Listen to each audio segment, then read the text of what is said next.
Hi friends, welcome to my channel Roja Kiran 2020. మేము షిరిడి నుంచి అయితే ఔరంగాబాద్ వెళ్తున్నాము. ఔరంగాబాద్కి షేరింగ్ వ్యాన్ అయితే మాట్లాడుకున్నాము. షేరింగ్ వ్యాన్ వచ్చేటప్పటికి ఈచ్ పర్సన్కి 350 రూపీస్ అయితే తీసుకున్నారు, అప్ అండ్ డౌన్ కలిపి. ఫస్ట్ కృష్ణేశ్వర ఆలయంకి అయితే వచ్చాము. ఈ ఆలయంలో మనం శివుని దర్శించుకోవచ్చు. ఈ టెంపుల్ అనేది చాలా పురాతనమైనది. భారతదేశంలో అతి చిన్న జ్యోతిర్లింగ ఆలయం ఉన్న ప్లేస్ మాట ఇది. ఈ ఆలయంలో పురుషులు గర్భగుడిలో ప్రవేశించే ముందు వారి షర్ట్స్ అయితే తీసివేయాలి. ఇక్కడ దేవుణ్ణి దర్శించేటప్పుడు అలంకరణ లేకుండా దర్శించుకోవాలనే నమ్మకంతో ఈ విధంగా పెట్టారు. దుస్తుల ద్వారా రిచ్ పూర్ అనేది ప్రదర్శించకూడదనే భావన కూడా ఉంది. మాకు దేవుడి దర్శనం అయితే కంప్లీట్ అయిపోయింది. ఇంకా దర్శనం కంప్లీట్ అయిపోయాక బయటకు వచ్చాక హార్స్ రైడ్ అయితే కనిపించింది. ఇంకా మా వారైతే నన్ను అడుగుతున్నారు, హార్స్ రైడ్ చేస్తావా అని చెప్పి. ఇంకా అడగడమే ఛాన్స్ మాట. ఇంక నేనైతే హార్స్ రైడ్ చేశాను. చాలా హ్యాపీగా అనిపించింది. గుర్రం ఎక్కితే ఇంకా ఆగుతామా, ఇంకా గుర్రంతో కొన్ని పిక్స్ కూడా దిగాలి కదా. ఇంకా కొన్ని పిక్స్ అయితే తీసుకున్నాను. నెక్స్ట్ ఇప్పుడు భద్రమారుతి టెంపుల్కి అయితే వెళ్తున్నాము. ఈ టెంపుల్లో అయితే మనం హనుమంతుడిని దర్శించుకోవచ్చు. వేరే టెంపుల్స్లో లాగా కాకుండా ఇక్కడ ఒక ప్రత్యేకత ఉంది. హనుమంతుడు నిద్రిస్తున్న భంగిమలో అయితే మనం దర్శనం చేసుకోవచ్చు. ఈ విధంగా 3 ప్లేసెస్లో అయితే హనుమంతుడు ఉన్నారంట. మధ్యప్రదేశ్, ఉత్తరప్రదేశ్, ప్రజెంట్ ఇప్పుడు మనం చూస్తున్న ఔరంగాబాద్లో ఉన్నారంట. ఇలా పడుకునే భంగిమలో దర్శించుకోవాలంటే ఇంక ఇక్కడ శనివారాలు, మంగళవారాలు అయితే చాలా రష్గా ఉంటుంది. ఎక్కువ ఆ డేస్లో అయితే దర్శించుకోవడానికి ఎక్కువ మంది వస్తారంట భక్తులు. అలాగే ఇక్కడ శ్రీరామనవమి, హనుమాన్ జయంతి అయితే చాలా బాగా చేస్తారంట. ఆ 2 పండుగలు వచ్చినప్పుడు మటుకు భక్తులు మటుకు లక్షల్లో వస్తారంట దేవుని దర్శించుకోవడానికి ఈ ప్లేస్కి. నెక్స్ట్ ఇప్పుడు ఇంకా ఎల్లోరా కేవ్స్ చూడటానికి వెళ్తున్నాము. ఎల్లోరా కేవ్స్ ఎంట్రన్స్ వచ్చేటప్పటికి 30 రూపీస్ పర్ హెడ్ ఛార్జ్ చేస్తున్నారు.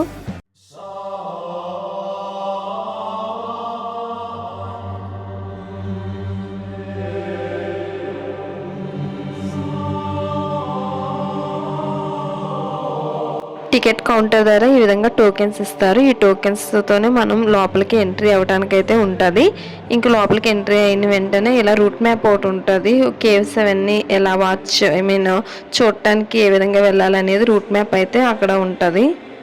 ఇంక ఇక్కడ నుంచి జర్నీ అయితే స్టార్ట్ అవుతుంది కేవ్స్ చూడటానికి. లోపలికి వచ్చిన వెంటనే ఎంట్రీ అవ్వగానే ఇది కనిపిస్తుంది మనకి, ఓల్డ్ హెరిటేజ్ ఎల్లోరా కేవ్స్ అని చెప్పి. ఇంక ఎంట్రన్స్లో మేము కొన్ని పిక్స్ అయితే తీసుకుంటున్నాము.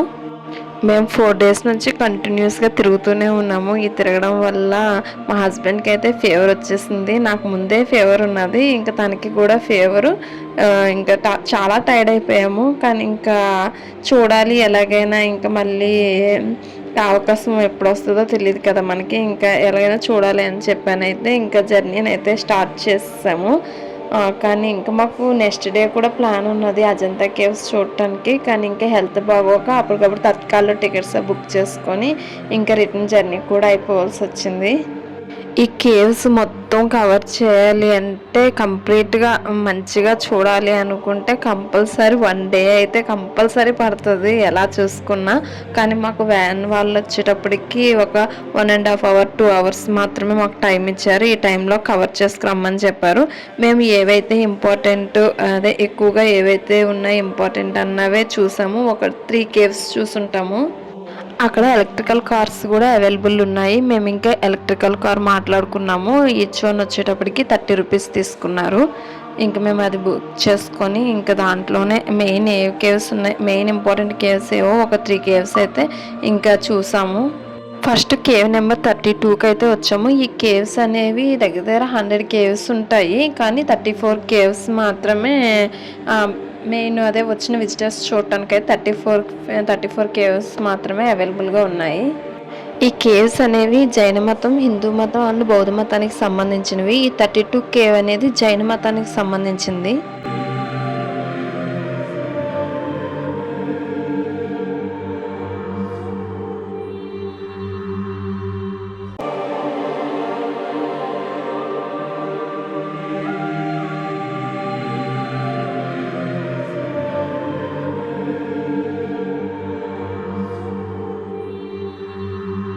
ఇప్పుడు మీరు చూస్తున్నారు కదా, ఇతను లార్డ్ మహావీరుడు.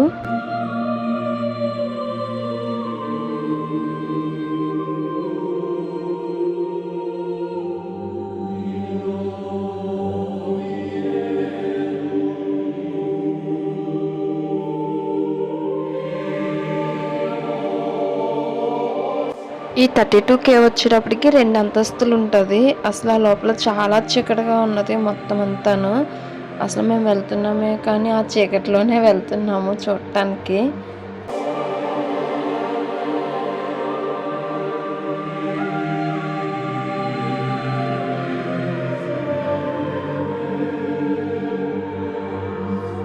ఈ కేవ్స్ అన్ని లోపల చూడాలంటే మహాసముద్రం ఉన్నది. వెళ్ళే కొద్దీ లోపలికి ఇంకా ఇంకా చూడవలసినవి ఉంటున్నాయి.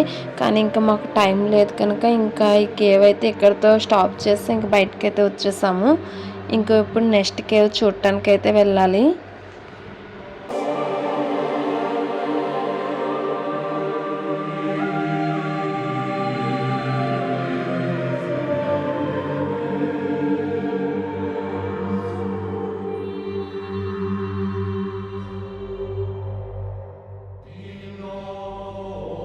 ఇప్పుడు ఇంకా నెక్స్ట్ కేవ్ చూడటానికి అయితే వచ్చేసాము. ఇది కేవ్ నెంబర్ 29. ఇది నాకైతే ఫేవరెట్ కేవ్ అన్నమాట. ఎందుకో చెప్తాను చూడండి, లోపలికి వెళ్ళిన తర్వాత తెలుస్తుంది మీకు కూడా. అసలు అప్పట్లో ఈ కేవ్స్ అవి ఎలా నిర్మించారో ఏంటో, అది మళ్ళీ ఏకశిలా మీద ఇవన్నీ చెక్కారంట. అసలు చూస్తుంటే 2 కళ్ళు సరిపోవట్లేదు. అబ్బా, మనం వేరే అదర్ కంట్రీస్ వెళ్ళి చూడక్కర్లేదు, మన ఇండియాలోనే చూడవలసినవి చాలా ఉన్నాయనిపించింది నాకైతే. అసలు చాలా బాగా నచ్చింది. అసలు ఆ కట్టడం ఏంటి, అది కట్టడం అంటే ఐ మీన్ ఆ రాతి మీద చెక్కడం అనేది చాలా బాగుంది. ప్లస్ ఇక్కడ ఏంటంటే శివుని విగ్రహం చాలా పెద్దది ఉంది. శివలింగం చూడండి ఎంత పెద్దగా ఉన్నదో. ఇంకా ఈ గుహ అయితే హిందూ మతానికి సంబంధించింది. మన లాస్ట్ ఒక కేవ్ చూపించాను కదా, ఆ కేవ్ జైన మతానికి అయితే, ఇది హిందూ మతానికి సంబంధించింది. ప్లస్ దీంట్లో శివలింగం చాలా పెద్దదిగా అయితే ఉంటుంది. ఇంక ఇక్కడ నుంచి ఇలా ముందుకు వెళ్తే ఇక్కడ ఒక వాటర్ ఫాల్ ఉన్నది. అబ్బా, చాలా బాగుంది. వాటర్ ఫాల్ అయితే ఎక్సలెంట్గా ఉన్నది. అసలు నేను స్టార్టింగ్ చూసినప్పుడు అమ్మ ఇది కూడా మామూలు అన్ని గుహల్లాగానే ఉన్నది కదా అనేసి అనుకున్నా. అలా ముందుకు వెళ్ళి చూస్తే వాటర్ ఫాల్ అయితే కనిపించింది. ఇంకా చూసుకోవాలి, నాకు ఆనందం ఎంత ఆనందం అనిపించిందంటే అక్కడ భలే ఉంది అసలు. నేను రియల్గా ఇంత మంచి లొకేషన్ చూడటం అయితే ఫస్ట్ టైం అనే చెప్పాలి. ఎందుకంటే నేను మూవీస్లో గట్టా ఇలా చూసానే తప్ప రియల్గా అయితే ఫస్ట్ టైం చూడటం. భలే హ్యాపీగా అయితే అనిపించింది.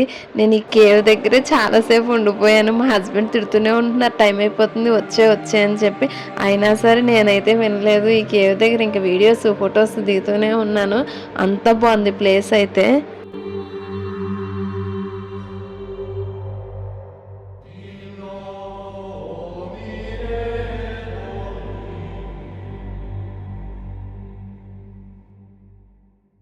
నెక్స్ట్ ఇప్పుడు ఇంకా కేవ్ నెంబర్ 16 దగ్గరికి అయితే వచ్చాము. ఇది అతిపెద్ద కేవ్ మాట.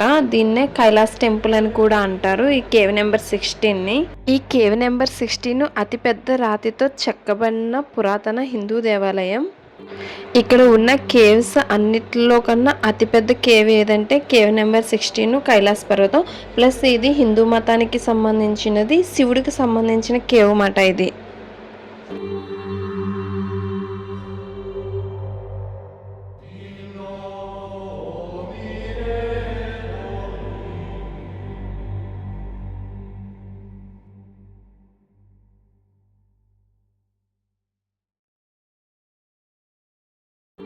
ఇంకా ఈ కేవ్ లోపలికి ఎంట్రీ అవ్వగానే ఏనుగులు అయితే కనిపిస్తాయి.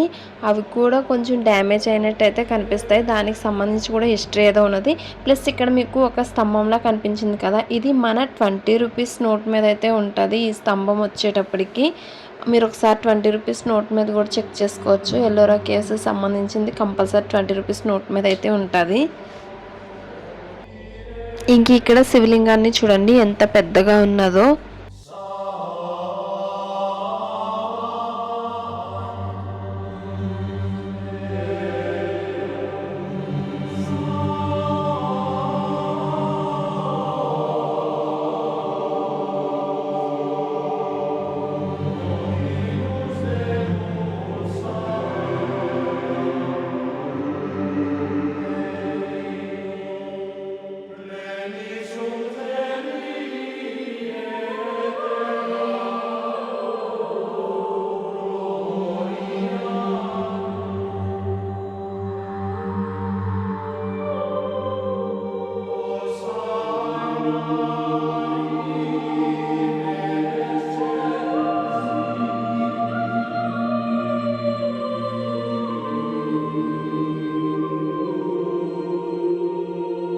ఇక్కడితో ఇంకా ఎల్లోరా కేవ్స్ చూడటం కంప్లీట్ అయిపోయింది. ఇప్పుడు నెక్స్ట్ మినీ తాజ్మహల్ చూడటానికి వెళ్తున్నాము. ఐ మీన్ బీబీకా మక్బర్కి వెళ్తున్నాము.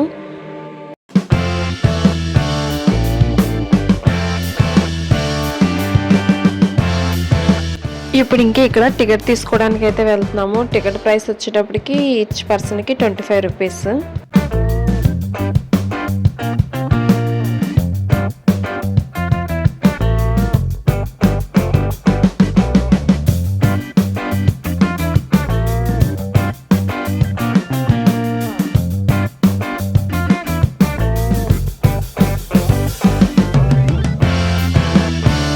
ఇంకా ఇప్పుడు లోపలికైతే వచ్చేసాము. సేమ్ తాజ్మహల్ని చూసినట్టే ఉన్నది దీన్ని చూస్తే. ప్లస్ ఈ మినీ తాజ్మహల్ని ఔరంగజేబు తన భార్య కోసం అయితే నిర్మించడం జరిగింది.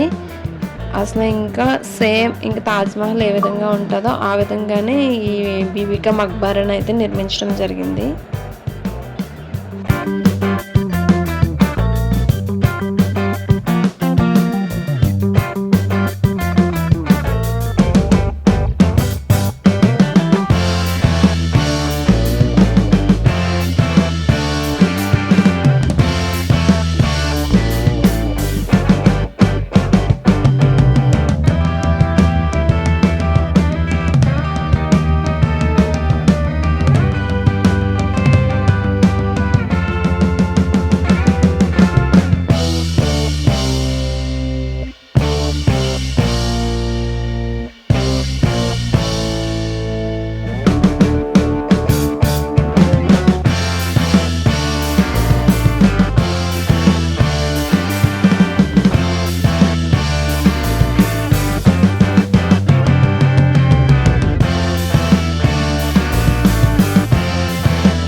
ఇప్పుడు ఇంకా లోపలికైతే వెళ్తున్నాము సమాధిని చూడటానికి.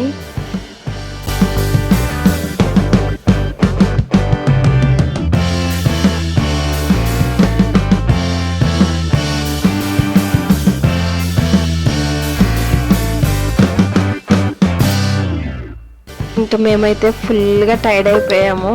ఇంకా దీంతో లాస్ట్ ఇంకా ఇదే ఫ్రెండ్స్ ఔరంగాబాద్ మా ట్రిప్. వీడియో నచ్చినట్లయితే లైక్, షేర్, కామెంట్, సబ్స్క్రైబ్ చేయడం మర్చిపోకండి. Thank you.